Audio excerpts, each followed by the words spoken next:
Bismillahirrahmanirrahim. Assalamualaikum warahmatullahi wabarakatuh. Alhamdulillahilladzi hamdan katsiran thayyiban mubarakan fih kama yuhibbu rabbuna wa yarda. Asyhadu an la ilaha illallah wa asyhadu anna Muhammadan abduhu wa rasuluh sallallahu alaihi wasallam wa ala alihi wa ashabihi amma ba'da. Alhamdulillahi rabbil alamin. Alhamdulillah jazakumullahu khaira. Alhamdulillah jazakumullahu khaira. Tidak lupa mengingatkan anak-anakku semuanya kelas 7. Silahkan diniati dengan niat karena Allah, wa yarjuna rahmatahu wa yakhafuna adaba. Dan jangan lupa untuk berdoa, Allahumma inna nas'aluka ilman nafi'an wa rizqan thayyiban wa amalan mutakabbalan. Minta ilmu yang bermanfaat, rizki yang thayyib, yang baik, dan amalan yang diterima. Alhamdulillah jazakumullahu khaira. Oke, langsung saja pada hari ini kita sudah menginjak pada bab yang ketiga dengan judul bab semua bersih, hidup jadi nyaman. Sesuatu itu yang bersih, maka hidup itu menjadi nyaman, hidup itu menjadi antusias, hidup itu menjadi energik, semangat, dan bahkan bahagia. Karena bersih, rapi gitu ya. Nah, pada bab ini tujuan saya yang utama, saya mengharapkan anak-anakku semuanya kelas 7 mulai sedini mungkin belajar untuk menjadi anak yang cinta kebersihan, cinta kerapian, dan yang paling utamanya adalah nanti kita akan membahas tentang toharoh. Next, peta konsep yang akan kita bahas pada materi ini nanti, insya Allah akan saya bagi menjadi 2 kali pertemuan. Mulai dari yang pertama nanti kita akan membahas tentang toharoh bersuci menurut ajaran Islam, kemudian mempelajari dan memahami ketentuan-ketentuan tentang toharoh, kemudian mempraktikkan tata cara toharoh. Tata caranya toharoh nanti kita praktekkan. Apalagi ini di dalam bukunya buku umum, di dalam jamaah nanti banyak hal-hal yang urgent yang harus saya jelaskan. Karena masih kelas 7, ini juga menjadi PR bagi saya, guru agama, nanti bagaimana jenengan di dalam toharoh itu sejak dari awal sudah paham, jadi nanti kedepannya tinggal berusaha untuk mengamalkan di dalam setiap kehidupan gitu ya. Kemudian nanti kita akan mempelajari dan memahami hikmah toharoh, dan yang paling puncaknya nanti kita akan mengamalkan perilaku suci dalam kehidupan nyata. Bagaimana kita mempraktikkan toharoh dalam kehidupan nyata. Oke, langsung saja. Ini ada sebuah dalil yang menggambarkan tentang toharoh. At-tuhuru syato'rul iman. Artinya, bersesuci, dalam kurung adalah toharoh, itu setengah daripada iman. Hadis riwayat Ahmad, Muslim, dan At-Tirmidzi. Jadi dari hadis ini menunjukkan bahwa jika kita ini ingin menyempurnakan sebuah keimanan, caranya adalah dengan kita cinta dengan kebersihan. Kita itu selalu menjaga kesucian diri. Menjaga kebersihan itu termasuk salah satu wujud nyata kita untuk menyempurnakan keimanan. Nah, seperti di judul bab tadi, selain kita menyempurnakan keimanan, di dalam sebuah kita mencintai kebersihan dan kesucian, maka hidup itu akan menjadi nyaman, hidup itu akan menjadi lebih bersemangat. Apalagi zaman sekarang yang kondisi banyak virus ini ya, dengan kita menjaga kebersihan itu juga salah satu usaha agar kita tidak terinfeksi dengan virus. Dan yang paling enaknya juga jika kita itu cinta kebersihan, hidup itu jadi bahagia. Kenapa bahagia? Nggak ada tempat yang membahagiakan. Mungkin di situ bertamasya, kok di situ tempatnya kotor, insya Allah nggak jadi bahagia. Maka ketika kita mencari kebahagiaan itu salah satu aspek untuk mencari kebahagiaan itu salah satunya bersih. Ke pantai gitu ya, pantainya bersih, kita juga senang, bahagia. Kita berwisata kemana? Ke kolam renang misalkan, kolam renangnya bersih, airnya bersih, kita juga jadi senang, jadi nyaman, jadi bahagia.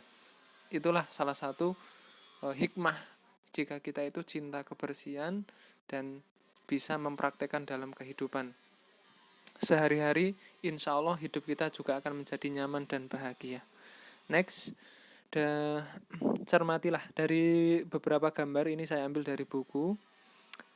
Bisa diamati semua anak-anak kelas 7, dari gambar-gambar itu bisa mewakilkan pelajaran yang akan kita pelajari kali ini. Yang dari atas itu ada orang yang wudhu, itu juga salah satu implementasi atau mengamalkan toharoh atau bersesuci. Kemudian di bawahnya ada gambar anak-anak SMP yang sedang membersihkan halaman sekolah itu ya. Dan di sampingnya ada anak laki-laki yang membuang sampah pada tempat sampah. Itu juga salah satu mengamalkan toharoh atau mencintai kebersihan. Next, apa itu toharoh? Toharoh itu apa? Ya, toharoh itu adalah artinya bersesuci dari najis dan hadas. Adapun najis adalah kotoran yang menjadi sebab terhalangnya seseorang untuk beribadah kepada Allah Subhanahu wa taala, sedangkan hadas adalah keadaan tidak suci pada diri seorang muslim yang menyebabkan ia tidak boleh sholat, tawaf, dan lain sebagainya. Sebelum saya lanjutkan, amal soleh anak-anak yang belum mempersiapkan buku tulisnya, amal soleh dipersiapkan, karena nanti di pertengahan semester atau di akhir semester akan saya minta bukunya. Untuk saya gunakan sebagai tambahan nilai di akhir semester. Jadi amal soleh setiap ada kegiatan KBM, poin-poin penting supaya diresum dan ditulis. Seperti itu, oke? Next, lanjut. Toharoh itu meliputi dua hal. Tadi sudah kita bahas, toharoh itu meliputi dua hal. Yang pertama, bersesuci dari najis. Yang kedua, bersesuci dari hadas. Yang pertama, toharoh dari najis.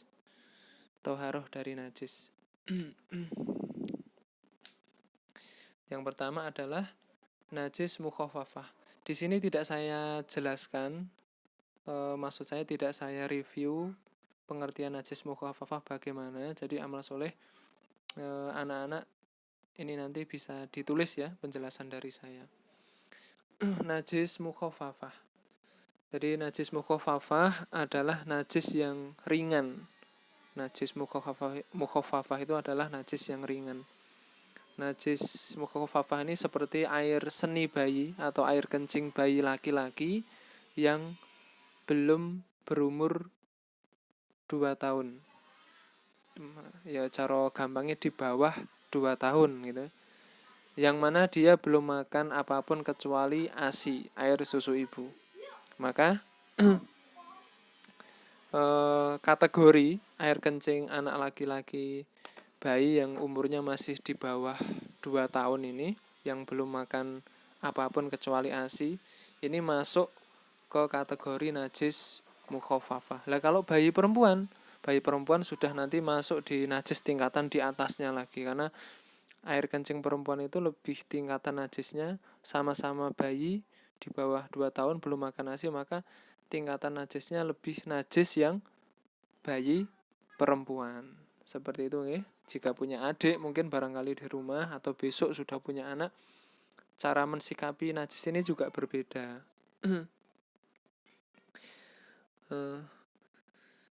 Cara mensucikannya, kalau najis mukhafafah itu cukup dengan memercikkan atau mengusapkan air yang suci pada permukaan yang terkena najis. Coro bahasa gampangnya ya cukup dibasuh sama air gitu aja. Kemudian yang kedua adalah najis mutawasitoh. Najis mutawasitoh adalah najis pertengahan ya. Najis yang tingkatannya sudah di atasnya tadi di atasnya mukhafafah. Najis mutawasitoh ini adalah salah satunya adalah darah, kemudian nanah, kemudian air kencing ya, kemudian tinja, kemudian bangkai binatang dan lain sebagainya. Nah, cara mensucikannya adalah dengan cara mengalirkan air pada yang terkena najis. Kemudian dengan cara menghilangkan zat rasa dan warnanya. Jadi zat rasa dan warnanya itu dihilangkan lah. Salah satu caranya nek cara bahasa Jawanya ya dikucek. Dikucek. Bahasa Indonesia juga dikucek ya. Dikucek sampai bersih, sampai bau dan warnanya itu hilang. Cara mensucikannya seperti itu, darahnya warnanya juga hilang, baunya hilang. Nanahnya juga seperti itu. Kemudian yang selanjutnya adalah najis mughaladah. Najis mughaladah ini adalah najis yang tingkatannya berat. Najis ini bersumber dari anjing dan babi, termasuk air liurnya, air kencingnya, semuanya itu najis. Maka kalau kita itu mungkin memelihara anjing atau babi itu banyak mudorotnya, bahkan banyak mudorot lain, malaikat dan sebagainya tidak mau masuk itu juga karena ada anjing Maka juga kita sebagai orang iman, apalagi orang jamaah tidak usah memelihara anjing gitu Nah, cara mensucikannya itu melalui beberapa tahap. Najis mughaladah itu salah satunya adalah yang pertama adalah dengan cara membasuhnya sebanyak 7 kali. Dibasuh menggunakan air sebanyak 7 kali. Tapi di antara 7 kali basuhan ini dicampurkan air dan tanah.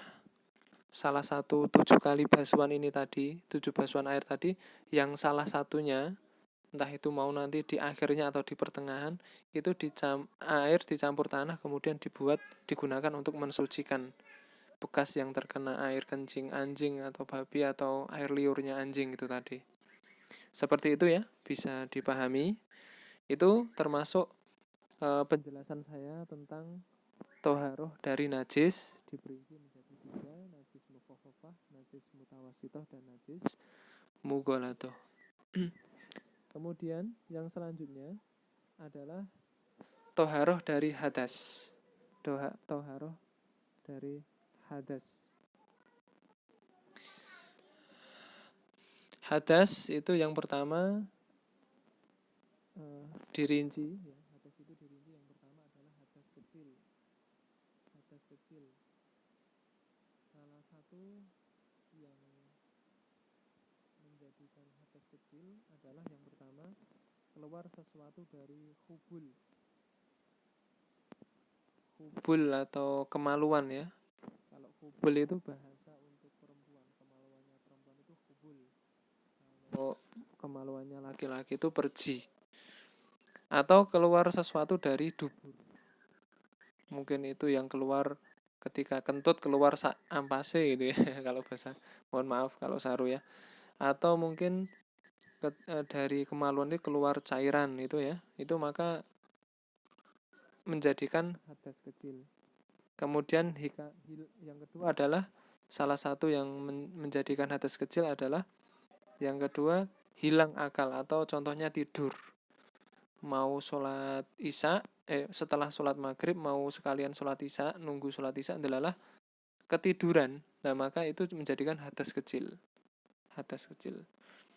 Kemudian salah satu yang menjadikan hadas kecil adalah bersentuhan kulit antara laki-laki dan perempuan yang bukan muhrim. Bersentuhan, mungkin laki-laki dan perempuan yang bukan muhrimnya bersentuhan, maka itu akan menjadikan hadas kecil. Nah, cara mensucikan hadas kecil ini cukup dengan berwudu. Jadi ketika kentut, ketika keluar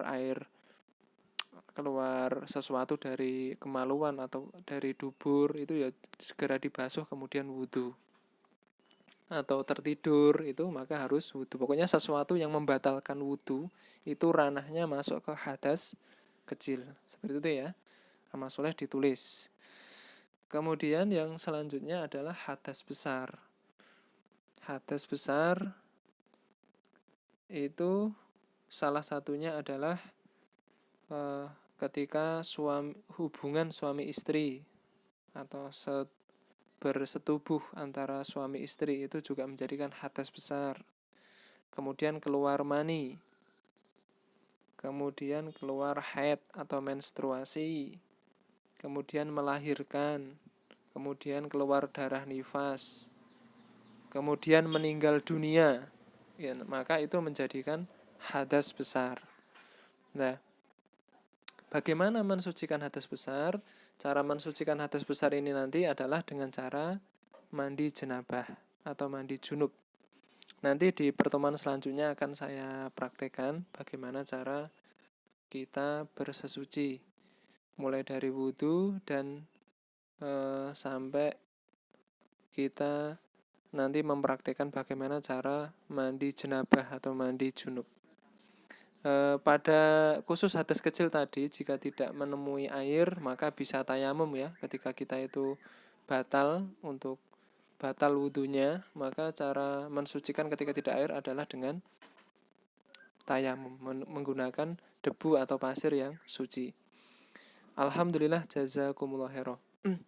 Kemudian pada bab ini amal soleh juga diperhatikan dan didengarkan. Tidak saya review di PowerPoint. Ada ini terkhususnya untuk perempuan. Untuk perempuan ya. Ini ada beberapa poin yang memang tidak saya tulis di PowerPoint, tapi amal soleh ini ditulis. Ini karena sangat urgent dan sangat penting, karena sering terjadi perempuan-perempuan yang di situ kurang pemahamannya sehingga tidak bisa mensikapi bagaimana menghadapi keadaan-keadaan alami dalam tubuh wanita. Nah, ini amal soleh ditulis. Yang pertama adalah tentang darah haid. Tentang darah haid. Darah haid pada perempuan itu kondisinya adalah kental, kemudian hangat, baunya kurang sedap, hitam, merah tua. Itu termasuk salah satu ciri-ciri darah haid. Nah, maka bersyukurlah ketika perempuan itu keluar seperti itu, maka berarti organ kewanitaannya itu normal, berfungsi dengan baik, seperti itu ya. Nah, kapan perempuan itu mengalami haid? Nah, perempuan itu mengalami haid itu sebenarnya 9 tahun itu sudah ada yang mengalami. Namun rata-rata kadang-kala di orang Indonesia itu belasan tahun ya, umur belasan tahun itu baru mengalami haid. Nah, masa haid itu beragam. Masa haid untuk perempuan itu beragam. Ada yang biasanya 6 atau 7 hari. Ya, 6-7 hari, bahkan ada yang sehari semalam itu sudah selesai, itu ada. Ini mohon maaf, yang laki-laki juga harus didengarkan ya, karena ini juga penting dan ditulis nanti. Karena ini juga masuk ilmu. Nanti suatu saat dengan punya istri, punya anak, bahkan yang apalagi yang khusus calon ibu-ibu, yang putri-putri, amal soleh juga diperhatikan dan ditulis ini nanti. Ini saya bahas bukan sesuatu yang rancu ya, karena ini sesuatu yang penting, jadi harus dibahas seperti itu. Lah, masa haid itu beragam, ada yang sehari semalam selesai, 6-7 hari selesai. Lah, maksimalnya berapa hari? Maksimalnya haid itu adalah 15 hari. 15 hari. 15 hari ya. Lah, kalau di atas 15 hari kok masih keluar darah haid, maka itu bukan darah haid namanya. 15 hari kok, setelah 15 hari itu kok masih keluar darah, maka itu namanya darah istihadah, itu namanya penyakit. Kalau di dalam hadis itu ada riwayat diterangkan itu dipancal oleh setan gitu ya. Tapi itu juga termasuk keadaan alami sebenarnya, atau ada sedikit gangguan di dalam organ kewanitaannya. Maka ketika mengalami seperti itu, ketika mengalami keluar darah istighadah, darah haid keluar lebih dari 15 hari, maka tetap diwajibkan untuk sholat. Ketika jenengan mungkin yang putri-putri darah haidnya lebih dari 15 hari, maka tetap mengerjakan sholat, tetap dibersihkan itu darah-darahnya, disucikan gitu, terus kemudian sholat, tetap sholat, waktunya sholat tetap sholat. Seperti itu ya. Itu yang pertama, haid. Jadi amal soleh tadi tentang haid sudah bisa di review, sudah bisa di resume sendiri masing-masing ya. Darah haid itu beragam. Orang haid itu beragam masanya, ada yang sehari semalam, ada yang 6 hari, 7 hari, bahkan 15 hari. Kalau lebih dari 15 hari berarti wajib mengerjakan sholat. Kemudian catatan khusus ketika haid itu tidak diperkenankan untuk wanita itu mengerjakan ibadah sholat, kemudian membaca Al-Quran. Tapi kalau untuk sekedar murojaah itu boleh. Kemudian yang kedua, ini catatan khusus yang kedua adalah darah istighadah. Tadi ya, darah istighadah itu adalah darah yang keluar tidak pada hari-hari haid, atau keluarnya di atas 15 hari haid. Nah, ciri-cirinya darah istighadah itu: 1. Keluar kurang dari masa haid. Dari keluarnya itu melebihi dari masa haid. Masa haid itu 15 hari, dia keluar 16 hari, 17 hari, sampai 20 hari masih keluar, itu berarti masuk darah istighadah. Ya. Kemudian keluar sebelum usia haid atau setelah masa menopause. Itu ya. Kemudian yang selanjutnya adalah keluar lebih lama dari maksimal masa nifas. Jadi keluarnya itu lebih lama. Maka itu masuknya adalah ke darah istighadah. Seperti itu. Kemudian yang terakhir adalah darah nifas. Darah nifas yang terakhir adalah darah nifas, yaitu darah yang keluar sesudah melahirkan. Jadi setelah kosongnya rahim dari kehamilan, meskipun hanya segumpal darah, sedikit atau banyak, darah nifas itu bervariasi. Ada yang 1 tetes keluar sehari atau 2 hari. Nah, maka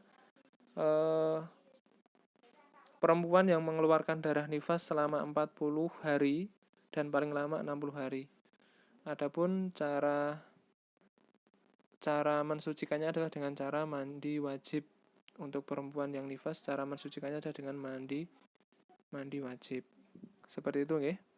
Itu juga catatan khusus tentang darah perempuan. Jadi amal soleh nanti bisa ditulis, dicatat.